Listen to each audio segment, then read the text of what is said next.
ईद सऊद का दिन, सऊद अल मसीह का जो डे है, उसकी जो असेंशन है, ये हमें याद दिलाती है कि वो हमारे साथ है। इब्लीस चाहता है ईमानदार इसको भूल जाए। जो यीशु मसीह का जाना भूल गया, वो यीशु का आना भी भूल जाएगा। चर्च ईस्टर को, ईद क़यामतुल मसीह को सेलिब्रेट करता है, ये अच्छी बात है, लेकिन चर्च को इस बात को कभी नहीं भूलना चाहिए कि यीशु मसीह ने सऊद भी फरमाया है। हालेलुया। और जब सऊद फरमाया है और जब वो उठाया गया आसमान पर, तो फिर फरिश्तों ने कहा था कि इसी यीशु को जिसे तुम जाते देख रहे हो फिर दोबारा आएगा। हालेलुया। आज का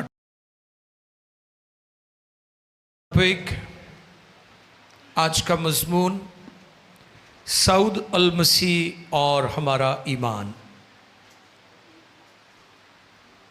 यीशु मसीह मसलूब होने के बाद दफन किए गए और 3 रात दिन कब्र में रहे और फिर रेज़रेक्शन हुई, मुर्दों में से जी उठे और फिर 40 डेज तक अपने शागिर्दों पर जाहिर होते रहे और फिर वो आसमान पर सऊद फरमा गए। हालेलुया। और आज का जो पैगाम है वो ईद सऊद के ताल्लुक से है। हम जानते हैं कि मसीही ईमान के अंदर हमारी जो ईदें हैं वो बड़ी ख़ास हैं। पहले नंबर पर है ईद विलादतुल मसीह, यीशु मसीह का ज़हूर, क्रिसमस। फिर उसके बाद यीशु मसीह की क़यामत, रेज़रेक्शन, ईद क़यामतुल मसीह, और फिर ईद सऊद अल मसीह, और फिर ईद पेंतिकोस्त। चर्च को हमेशा याद रखने की ज़रूरत है। आमीन। ये ऐसे इवेंट्स हैं, ये ऐसे त्यौहार हैं जो हमारे ईमान को ताज़ा कर देते हैं और हमें इनको सेलिब्रेट करते रहना चाहिए, क्योंकि ये रिमेम्बरेंस है, ये यादगारी है और ये हमारे ईमान को ताज़ा कर देती है। हम रिफ्रेश हो जाते हैं। आज की तिलावत जो है वो लूका तबीब की मार्फत लिखा गया इंजीली बयान है। लूका तबीब की मार्फत लिखा गया इंजीली बयान 24वां बाब और उसकी 50वीं आयत से लेकर आयत नंबर 53 यानी 53 वर्ष तक हम कलाम खुदा में से आज की तिलावत को सुनेंगे। तिलावत करने में रहनुमाई फरमाएंगी खुदा की बंदी एस्टर नाज। खुदाउन के जिंदा कलाम मुकद्दस में यूँ रकम है, फिर वो उन्हें बैतनिया के सामने तक बाहर ले गया। फिर वो उन्हें बैतनिया के सामने तक बाहर ले गया और अपने हाथ उठाकर उन्हें बरकत दी। जब वो उन्हें बरकत दे रहा था तो ऐसा हुआ कि उनसे जुदा हो गया और आसमान पर उठाया गया और वो उसको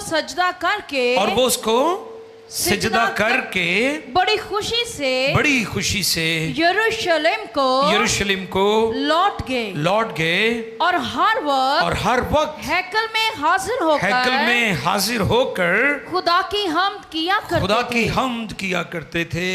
मुकद्दस कलाम के पढ़े, सुने, समझे और कबूल किए जाने पर खुदावंद की इलाही बरकत सब कहें आमीन।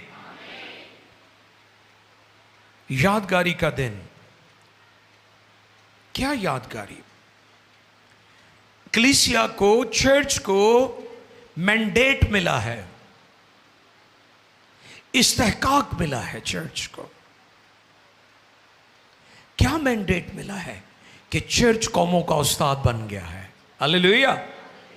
चर्च ने दुनिया को लीड करना है, यह मैंडेट मिला था। चर्च ने दुनिया में खुदा का नूर और रोशनी बनना है, यह मैंडेट मिला था। द डे ऑफ मैंडेट, जो असेंशन है आवर लॉर्ड जीसस क्राइस्ट कि वो चर्च का मैंडेट डे है, इस्तेहकाक का दिन है। इब्लीस चाहता है ईमानदार इसको भूल जाए। जो यीशु मसीह का जाना भूल गया वो यीशु का आना भी भूल जाएगा। इब्लीस लोगों को यह भुलाता है और चर्च को यह जानने की जरूरत है। चर्च क्रिसमस की बड़ी तैयारी करता है, यह अच्छी बात है। क्रिसमस के लिए आप अपने आप को, अपने घरों को डिकोर करते हैं, तैयारियां होती हैं, यह अच्छी बात है, यह हमें करना चाहिए। चर्च ईस्टर को, ईद क़यामतुल मसीह को सेलिब्रेट करता है, यह अच्छी बात है। लेकिन चर्च को इस बात को कभी नहीं भूलना चाहिए कि यीशु मसीह ने सऊद भी फरमाया है। हालेलुया। और जब सऊद फरमाया है और जब वो उठाया गया आसमान पर, तो फिर फरिश्तों ने कहा था कि इसी यीशु को जिससे तुम जाते देख रहे हो फिर दोबारा आएगा। हालेलुया। ये होप है हमारे पास। मैंडेट मिला है चर्च को।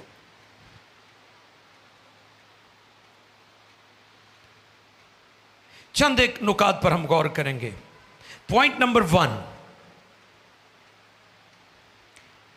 ईद सऊद हमें याद दिलाती है कि आसमान और जमीन का कुल इख्तियार यीशु के पास है। हालेलुया। ईद सऊद जिसको हम सेलिब्रेट करते हैं, यीशु मसीह की असेंशन, उसका आसमान पर उठाया जाना, बाप के पास लौट जाना, हमें याद दिलाता है कि ऑल पावर्स एंड अथॉरिटी जो है वो हमारे खुदावंद यीशु के पास है। यह दिन हमें याद दिलाता है। उसने ग्रेट कमीशन क्या फरमाया? उसने कहा आसमान और जमीन का कुल इख्तियार मुझे दिया गया है, बस तुम जाकर सब कौमों को शागिर्द बनाओ, उनको बाप और बेटे और रूह कुद्स के नाम में बपतिस्मा दो।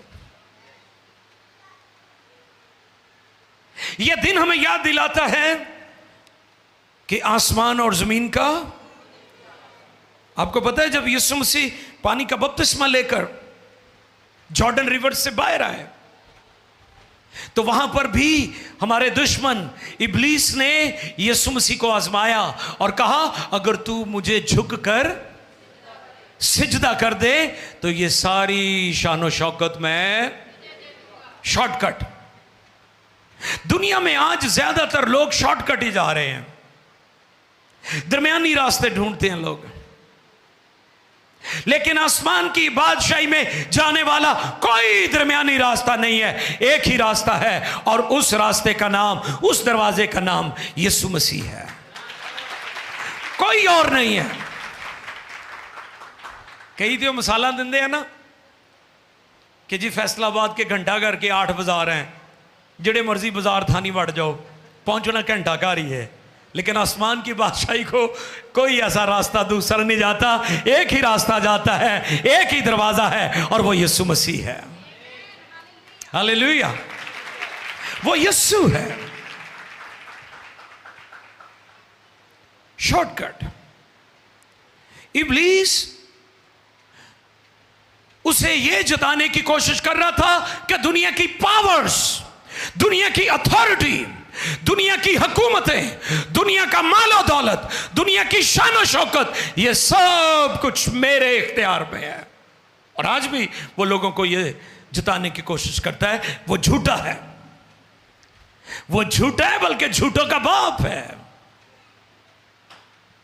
उसने हमारे खुदावंद को कहा कि अगर तू मुझे सिजदा करे तो ये सारी शान शौकत, ये सारा जाहो जलाल, ये सारी चमक दमक मैं तुझे दे दूंगा।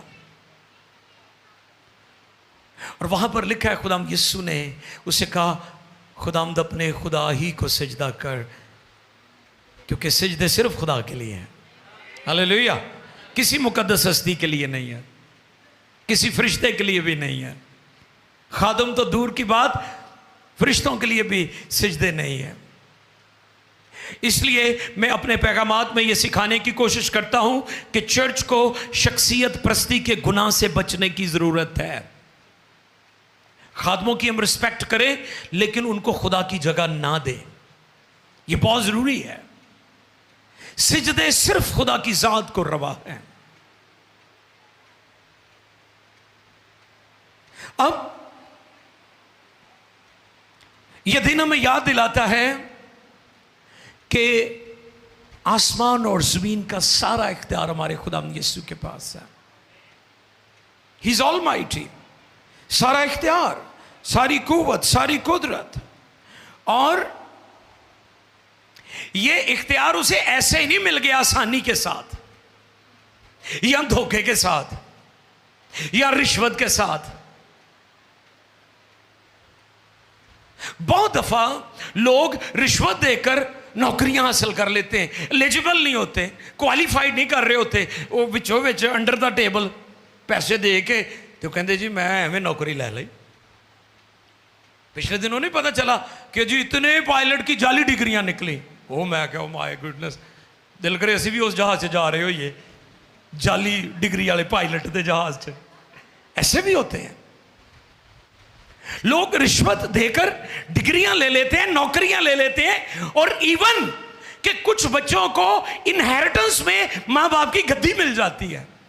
बड़ी बनाई कोठी, बड़ी बनाई गड्डी, बड़ी बनाई दौलत, और आपको पता वो कितना सत्यानाश करते हैं वो बच्चे जिनको सब कुछ बना बनाया मिल जाता है। वो रिलैक्स भी हो जाते हैं और वो उजाड़ भी देते हैं चीजों को, क्योंकि उन्होंने उस पर कोई मेहनत। लेकिन यीशु मसीह की बाबत लिखा है, बावजूद बेटा होने के उसने दुख उठा उठा कर फर्माबरदारी सीखी। फर्माबरदारी मिलती नहीं है, सीखी जाती है। ये प्लेट में रखकर नहीं मिलती कि किसी को प्लेट में रखकर आप दे दें कि लो जी है तो फर्माबरदारी मिल गई। नो। इसलिए तो वो शागिर्द तरक्की करते हैं जो उस्ताद की डांट भी खाते हैं, उसका बैग भी उठाते हैं, उसकी खिदमत भी करते हैं। एली और अलीशा के बारे में आप जानते हैं। वो लोग जो मेहनत करके, स्ट्रगल करके और gradually with the passage of time ऊपर आते हैं, उनकी जड़ें ज्यादा मजबूत होती हैं। वो स्ट्रांग लोग होते हैं, वो उन्हें कोई गिरा नहीं सकता। यीशु मसीह की सरफराजी ऐसे नहीं मिली, इसके लिए बेटे ने कोहे कलवरी का इंतखाब किया था। हालेलुया। कोहे कलवरी का सफर उसने किया था। अगर आज खुदा का बेटा यानी बाप खुदा कादर मुतलक की दानी तरफ बैठा है, तो दूसरी तरफ कोहे कलवरी भी हमें नजर आ रही है। वो ऐसे नहीं बाप के पास चला गया वहां पर।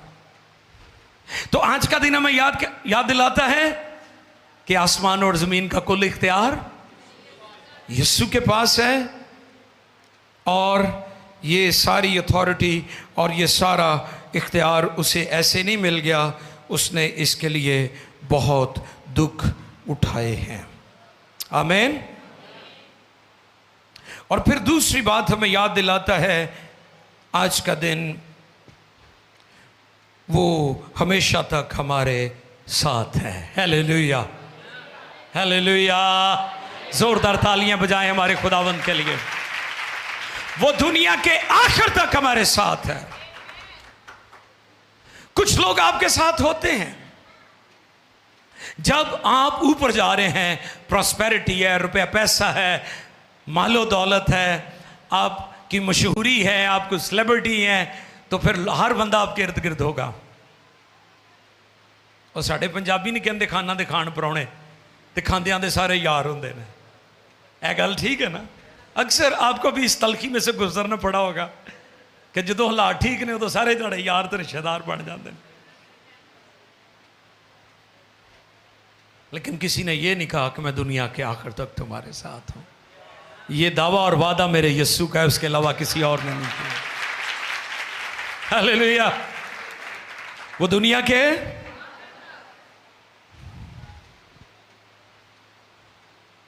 वो अपने जाहो जलाल में हमारे साथ है। उसने कहा जहां भी दो या तीन मैं उनके दरमियान हाँ, हूंगा नहीं, हूं। दुनिया में किसी ने यह दावा और वादा नहीं किया, और बाइबल का सबसे ताकतवर जो वादा है वो यही है कि वो हमारे साथ है। इमैनुअल का मतलब क्या है? यस। ये दिन ईद सऊद का दिन, सऊद अल मसीह का जो डे है, उसकी जो असेंशन है, ये हमें याद दिलाती है कि वो हमारे साथ है। अगर आप अकेले भी हैं, तन्हा भी हैं, तो आपको पता है आप तन्हा नहीं हैं, रूल कुद्स आपके साथ है। दो हो गए, हालेलुया। कितने हो गए? एक तुसी और दूसरा, तो फिर जी रिक्वायरमेंट है वो तो पूरी हो गई। नहीं, जहां भी दो, तुसी कल्ले भी हो, तो तुसी ये नहीं कहना मैं कल्ला हूं या कल्ली हां, आपने कहना हम दो हैं, क्योंकि मैं हूं और रूल कुद्स है, इसलिए यीशु मसीह मेरे साथ है। जहां भी। अब वो कहते हैं मैं दुनिया के आखिर तक तुम्हारे साथ हूं। आप खुद को कभी अकेला ना समझे और ये गलती मत करें। आप ये कहते हैं कि मैं अकेला हूं। मैं आज शाम आपको ये पैगाम दे रहा हूं रूल कुद्स के वसीला से, अब आप अकेले नहीं हैं, बल्कि रूल कुद्स आपके साथ है। आप एक नहीं बल्कि दो हैं। आमीन। ये गलती मत करें। आप कभी अकेले नहीं होते। आपकी मदद के लिए उसे कोई रोक भी नहीं सकता। जब शागिर्द भंवर में फंस गए उस झील में जहां तूफान बरपा हुआ, तो लिखा हवा मुखालिफ थी और यीशु मसीह पानियों पर चलता हुआ उनकी मदद के लिए पहुंच गया। पानी रोक सका यीशु को? आपकी मदद के लिए कोई ताकत यीशु को नहीं रोक सकती। वो दुनिया के आखिर तक हमारे साथ है।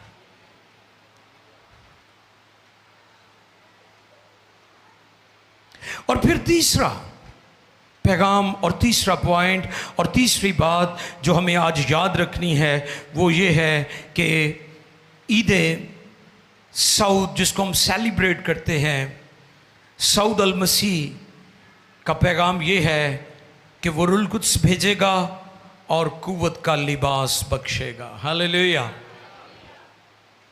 और देखिए रसूलों के अमाल पहला बाब 4 आयत से लेकर 9वीं आयत मुकद्दसा तक रूल कुद्स भेजने और कुव्वत के लिबास का वादा। अमाल पहले बाब की 4 आयत। और उनसे मिलकर उनको हुक्म दिया कि यरूशलेम से बाहर ना जाओ, बल्कि बाप के उस वादा के पूरा होने के मुंतज़िर रहो जिसका जिक्र तुम मुझसे सुन चुके हो। क्योंकि यूहन्ना ने तो पानी से बपतिस्मा दिया, मगर तुम थोड़े दिनों के बाद रूह कुद्स से बपतिस्मा पाओगे। बस उन्होंने जमा होकर उससे ये पूछा कि ए खुदावन, क्या तो इसी वक्त इसराइल को बादशाही फिर अता करेगा? उसने उनसे कहा, उन वक्तों और मियादों का जानना जिन्हें बाप ने अपने ही इख्तियार में रखा है तुम्हारा काम नहीं। लेकिन जब रूह कुद्स तुम पर नाजिल होगा तो तुम कुव्वत पाओगे और यरूशलेम और तमाम यहूदिया और सामरिया में, बल्कि ज़मीन की इंतहा तक मेरे गवाह होगे। 9वीं आयत। ये कहकर वो उनके देखते देखते ऊपर उठा लिया गया और बदली ने उसे उनकी नजरों से छिपा लिया। Praise the Lord, hallelujah. तीसरा पॉइंट क्या है जी? रूल कुद्स भेजने और कुव्वत के लिबास का वादा। यीशु मसीह का सऊद हमें याद दिलाता है कि उसने हमें रूल कुद्स, जो हमारा दूसरा मददगार है, होली स्पिरिट, जो 10 दिन के बाद 120 की जमात पर जो अपर रूम में 10 रोज तक दुआ में ठहरी रही, उन पर नाजिल हुआ था। यह दिन हमें याद दिलाता है। और अगर हमें ये याद होगा कि यीशु ने कब सऊद फरमाया, तो फिर हमें यह भी याद आएगा कि उसने रुल कुद्स का वादा किया है। क्योंकि आज बेशुमार लोग रुल कुद्स पर ईमान रखते हैं, लेकिन रुल कुद्स की जलाली कुदरत का तजुर्बा नहीं रखते। बेशुमार कलीसियां, ये नहीं कि वो रुल कुद्स को मानती नहीं, वो मानती हैं, लेकिन जो कुछ डे ऑफ पेंटिकोस्ट को हुआ उसका एक्सपीरियंस नहीं वो करते, उसको छोड़कर आगे निकल जाते हैं। तो अल-मसीह का सऊद हमें यह याद दिलाता है कि उसने रुल कुद्स देने का वादा फरमाया है। हालेलुया। और जब रुल कुद्स मिल गया तो फिर शागिर्दों को कुव्वत मिल गई, वो कुव्वत जो उन्हें मुतहर्रिक करे, वो कुव्वत जो उन्हें दुनिया और कौमों तक ले जाए। और जैसा कि मैंने बताया कि मत्ती की इंजील में, फिर लूका की मार्फत इंजील और फिर मरकस की मार्फत इंजीली बयान, इन तीनों अनाजील के आखिरी अबवाब में हमें ग्रेट कमीशन मिलता है। और ग्रेट कमीशन जो है वो रुल कुद्स को पाए बगैर, रुल कुद्स के बपतिस्मा के बगैर कभी नहीं आप दे सकते। वो कलीसियाएं जो इवेंजेलिकल कलीसियाएं हैं, मोस्टली वो कलीसियाएं रुल कुद्स की कुदरत का तजुर्बा रखने वाली कलीसियाएं। और चर्च और कलीसियाएं जब तक इवेंजेलिकल रही हैं वो दुनिया में फैलती रही हैं। आप देखते हैं बहुत सारी डिनोमिनेशंस जो हैं उनको ज़वाल आ रहा है, उनके चर्च खाली हो रहे हैं, लेकिन वो कलीसियाएं जो रुल कुद्स की मामूरी पर ईमान रखती हैं, फुलनेस पर ईमान रखती हैं, वो चर्चेज आज भी भरे हुए हैं। आप America, Europe, middle east, Africa, Asia, south Asia, किसी भी खित्ते में चले जाएं, आपको वो कलीसियाएं जो पाकरू की मामूरी पर ईमान रखती हैं, फुलनेस को रिसीव करती हैं, वो कलीसियाएं आज भी तरक्की कर रही हैं। वो खादिम जो रूह की आग से भरे हुए हैं, रूह का जोर उन्हें मिला है, जुबानें बोलने वाले हैं, पेंतीकोस के तजर्बे पर ईमान रखने वाले हैं, वो कलीसियाएं आज भी दुनिया में तरक्की करती जा रही हैं। अमेरिका के लोग बड़ा बेदीन मुल्क समझते हैं। 1979 में वहां पर एक रायशुमारी की गई, और ये मैं बहुत कई दिहाइयों पहले की बात कर रहा हूं, 79 की बात। तो वहां पर 2.9 मिलियन जो लोग थे, उस वक्त की बात है, जो लोग थे वो जुबानें बोलने वाले थे, कई दिहाइयों पहले की बात है। और रुल कुद्स का ये शाजोर दरिया आज भी लोगों को बहाकर खुदा की बादशाही के लिए तैयार कर रहा है। आमीन। इसलिए अल-मसीह का सऊद हमें याद दिलाता है कि उसने रुल कुद्स भेजने और कुव्वत के लिबास का वादा किया था, ताकि चर्च अपने मैंडेट को समझे। जैसे शुरू में मैंने कहा कि ये चर्च के मैंडेट का दिन है, मैंडेट मिला है।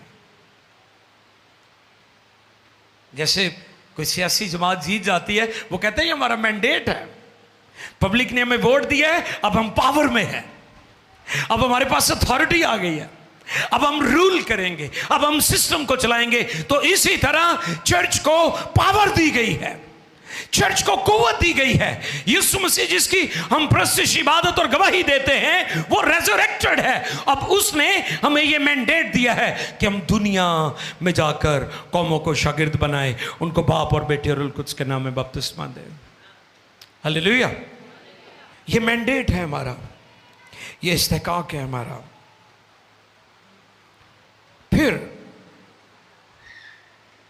चौथा पॉइंट है खुदा बाप के मिशन की तकमील का दिन। हालेलुया। कौन सा दिन?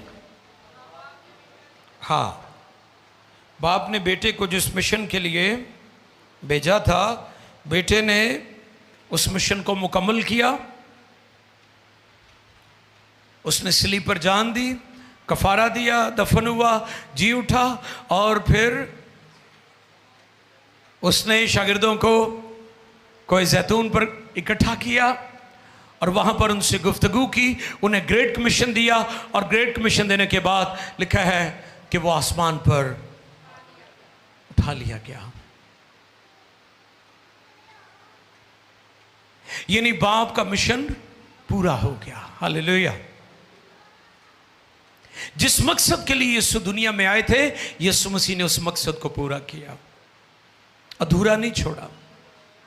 इस पर हम सीख चुके हैं, एक बाग वो है जो बागे अदन है। पहला आदम आजमाया गया और वो नाकाम हो गया, और दूसरा आदम आदम सानी यानी यीशु अल मसीह बागे गेत्सेमनी में आजमाया गया, लेकिन वो गालिब आया।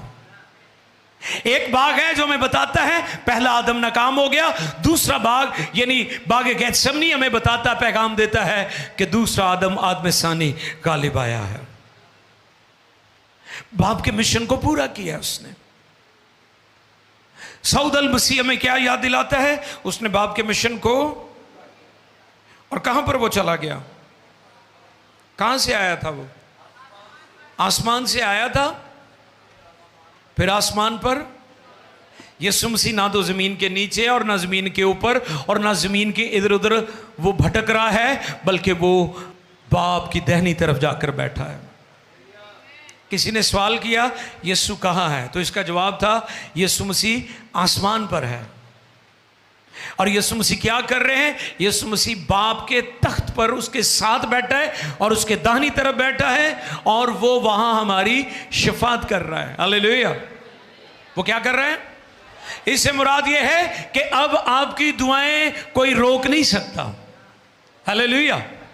इससे मुराद क्या है? अब आपकी दुआएं कोई, आपको पता है दानियल नबी ने दुआएं की थी और 3 हफ्ते तक मुअक्कलात ने उनकी, हाँ, पहले फारस का फिर बाबल का, यानी मुख्तलिफ मुअक्कलात दुआओं को रोकते हैं, लेकिन एक सच्चे मसीह की दुआएं इसलिए नहीं अब रुकेंगी, उनको कोई रोक नहीं सकता, क्योंकि बेटा बाप की दाहिनी तरफ बैठा हुआ है। हमारी दुआएं आसमान पर जाती हैं और उनका जवाब भी आता है।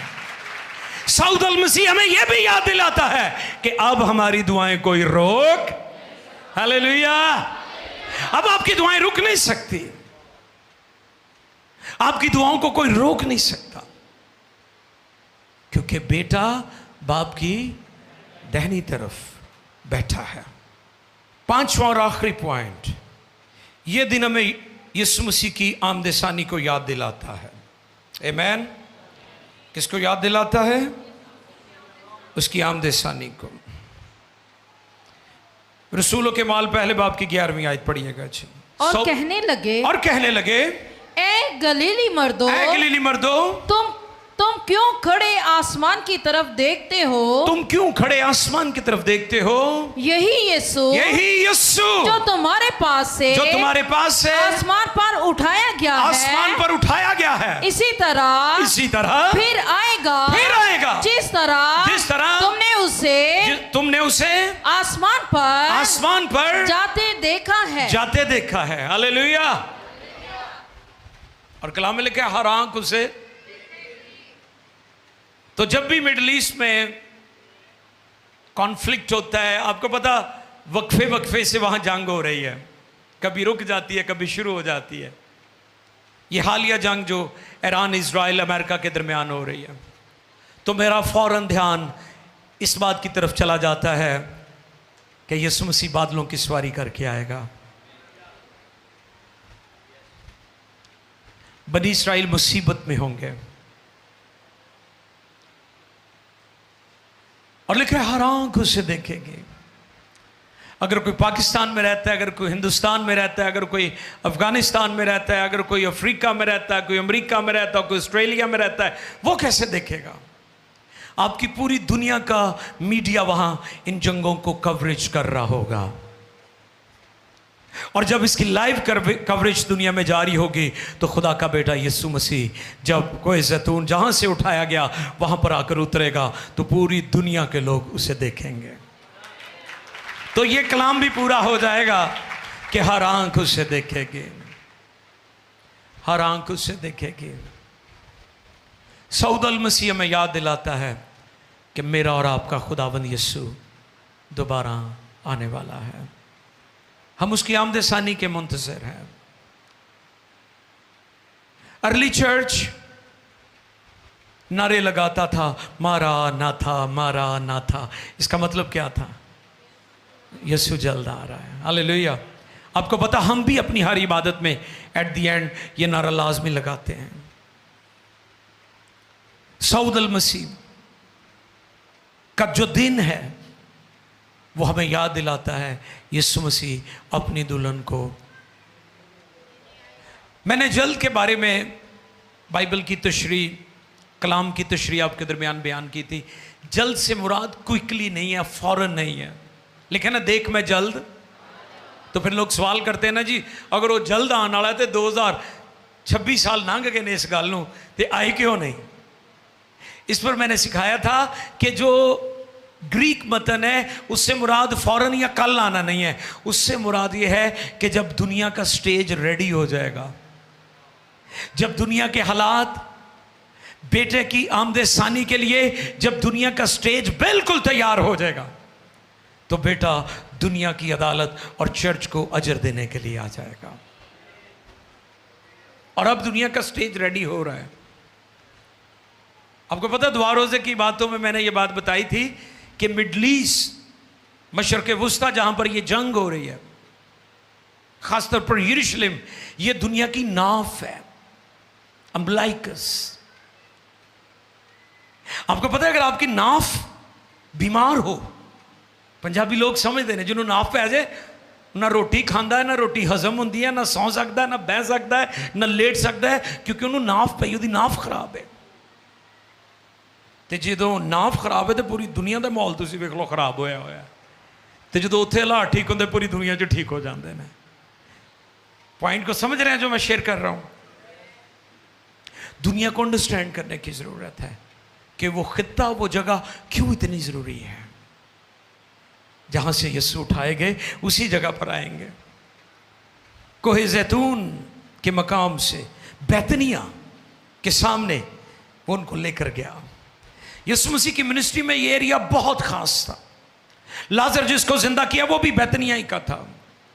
यीशु मसीह जहां पर ज्यादा वक्त दुआ के लिए जाते थे वो कोई जैतून था,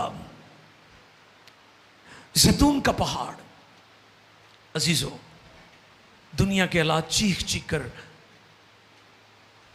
बता रहे हैं कि बेटा दरवाजे पर है। अब वो कमारियां ना बनो जिन्होंने तेल भी ज़ाया कर दिया और सो भी गई थी, बल्कि वो कंवारियां बनो जो जागती रही हैं। ईद सऊद का दिन हमें याद दिलाता है हमें जागते रहना है। आओ झुकें और अपने आप को खुदा की हुज़ूरी में जो कुछ कलाम सुनाया गया है इस पर कुछ वक्त के लिए गौर करें। आओ सब झुक जाएं, सब झुक जाएं। हालेलुया, तेरा शुक्र। आज का पैगाम सऊद अल मसीह और हमारा ईमान। आओ सब झुक जाए। हमारा ईमान यह है कि आसमान और ज़मीन का कुल इख्तियार यीशु के पास है। हमारा ईमान यह है कि वो दुनिया के आखिर तक हमारे साथ है।